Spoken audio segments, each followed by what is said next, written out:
तारों तले जिंदगी।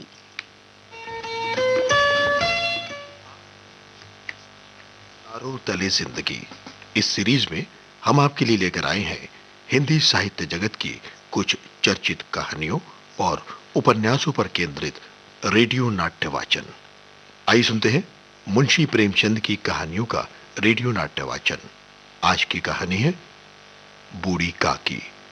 वाचन स्वर और प्रस्तुति काजल सूरी की है।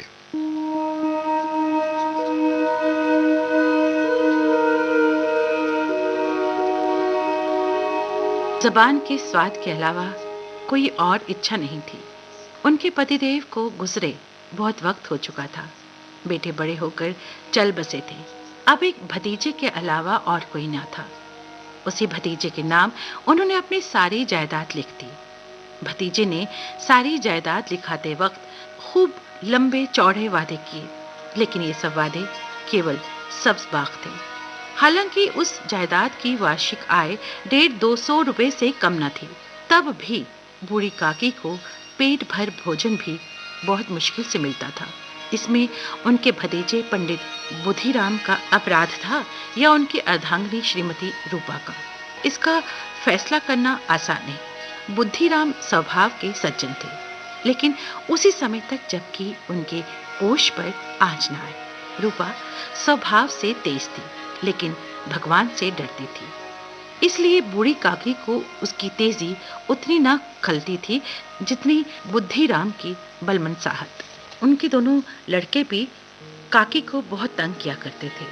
सारे परिवार में यदि काकी से किसी को अनुराग था तो वो बुद्धिराम की छोटी लड़की लाडली थी। बुद्धिराम के दरवाजे पर शहनाई बज रही थी।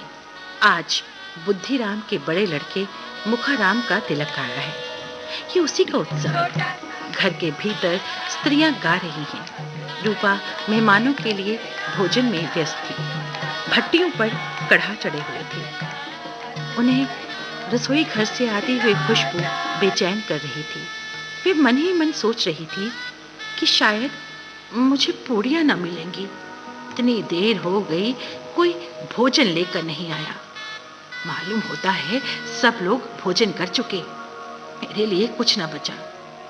एक पूड़ी मिलती तो जरा हाथ में लेकर देखती। क्यों न चलकर कढ़ा के सामने ही बैठूं? पूड़ियां छन छन कर तैयार होंगी, कढ़ा से गरम गरम निकाल कर थाल में रखी जाती होंगी।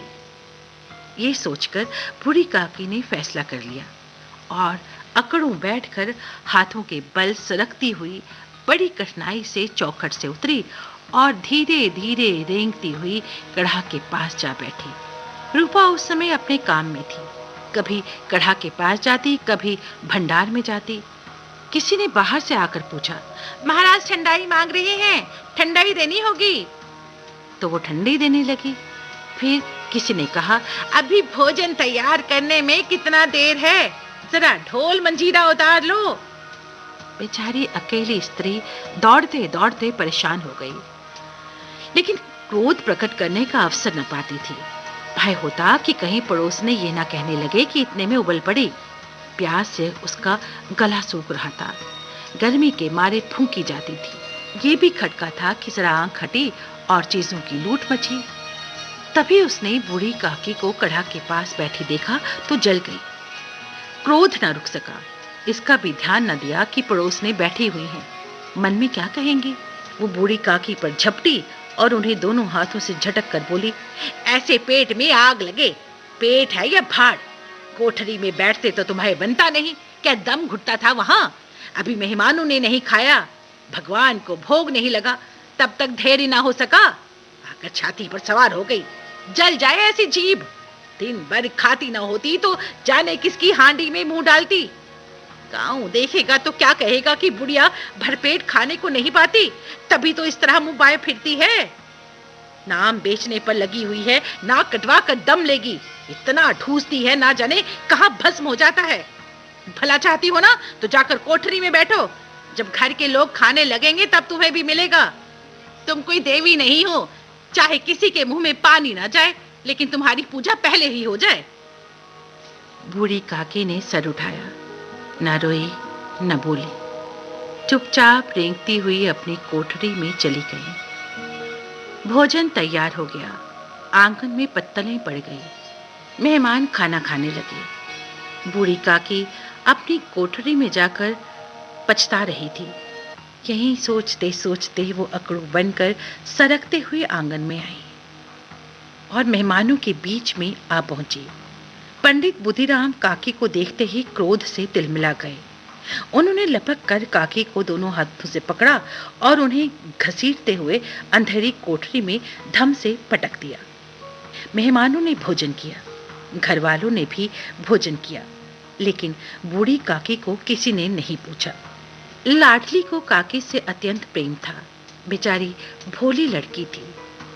बाल विनोद और चंचलता की उसमें गंध तक न थी। दोनों बार जब उसके माता पिता ने काकी को निर्दयता से घसीटा तो लाडली का हृदय ऐंठ कर रह गया।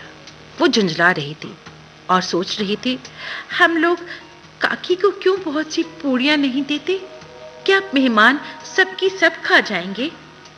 और यदि काकी ने मेहमानों से पहले खा लिया तो क्या बिगड़ जाता? वो काकी के पास जाकर उन्हें धैर्य देना चाहती थी, लेकिन माता के भय से ना जा पाती।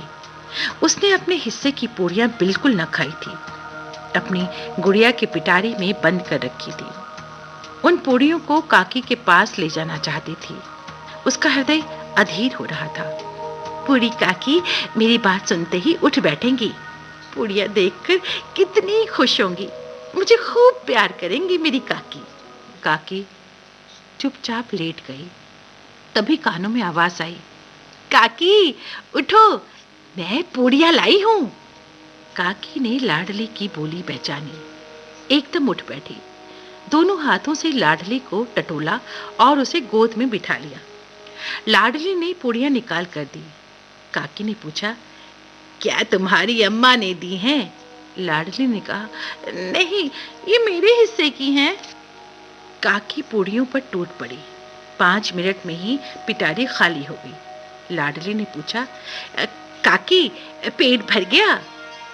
काकी ने बोला, नहीं बेटी, जाकर अम्मा से और मांग कर लाओ। लाडली ने कहा, अम्मा सोती हैं, जगाऊंगी तो मारेंगी। तब काकी ने कुछ सोचा तो सहसा वो लाडली से बोली, मेरा हाथ पकड़कर वहां ले चलो जहां मेहमानों ने बैठकर भोजन किया है। लाडली ने काकी का हाथ पकड़ा और उसे जाकर जूठे पत्तलों के पास बिठा दिया। बुढ़िया पत्तलों से पूड़ियों के टुकड़े चुन चुन कर खाने लगी। ठीक उसी समय रूपा की आंख खुली। उसने देखा कि लाडली उसके पास नहीं है। उसने इधर उधर देखा। वो उठी और चारपाई के इधर उधर ताकने लगी कि कहीं नीचे तो नहीं गिर पड़ी। उसे वहां ना पाकर वो उठी और देखती है कि लाडली जूठे पत्तलों के पास चुपचाप खड़ी है और बूढ़ी काकी पत्तलों पर से पूड़ियों के टुकड़े उठा उठाकर खा रही है। रूपा का हृदय सन्न रह गया। उसे बहुत दुख हुआ। पूड़ियों के कुछ ग्रासों के लिए उसकी चचेरी सास ऐसा काम कर रही है। ये वह दृश्य था जिसे देखकर देखने वालों के हृदय कांप उठते हैं। उसे ऐसे लगने लगा जैसे जमीन रुक गई है, आसमान चक्कर खा रहा है। करुणा और भय से उसकी आंखें भर गई। उसने सच्चे हृदय से गगन की तरफ हाथ उठाकर कहा, परमात्मा, मेरे बच्चों पर दया करो, इस अधर्म का दंड मुझे मत दो, मुझे माफ कर दो। वो सोचने लगी, कितनी निर्दयी हूं मैं, जिसकी जायदाद से मुझे 200 रुपया आय हो रही है, उसकी ये दुर्गति और मेरी वजह से। हे भगवान, मुझसे बहुत भारी चूक हुई है, मुझे माफ कर दो। आज मेरे बेटे का तिलक था, सभी ने खाना खाया। अपने नाम के लिए मैंने बहुत से रुपए खर्च कर दिए, लेकिन जिसकी बदौलत हजारों रुपए खाए, उसे इस उत्सव में भी भरपेट भोजन न दे सकी, केवल इसी कारण कि वो वृद्धा और असहाय है। मुझे माफ कर दो भगवान, मुझे माफ कर दो। रूपा ने दिया जलाया और भंडार का दरवाजा खोला। और एक थाली में संपूर्ण सामग्रियां सजाकर बूढ़ी काकी की तरफ चली।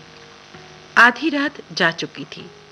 भोले भाले बच्चों की तरह जो मिठाइयां पाकर मार और तिरस्कार सब भूल जाता है, बूढ़ी काकी वैसे ही सब भुलाकर बैठी हुई खाना खाने लगी। अभी आप सुन रहे थे मुंशी प्रेमचंद की कहानियों पर आधारित रेडियो नाट्य वाचन। आज की कहानी थी बूढ़ी काकी। वाचन स्वर और प्रस्तुति काजल सूरी की थी।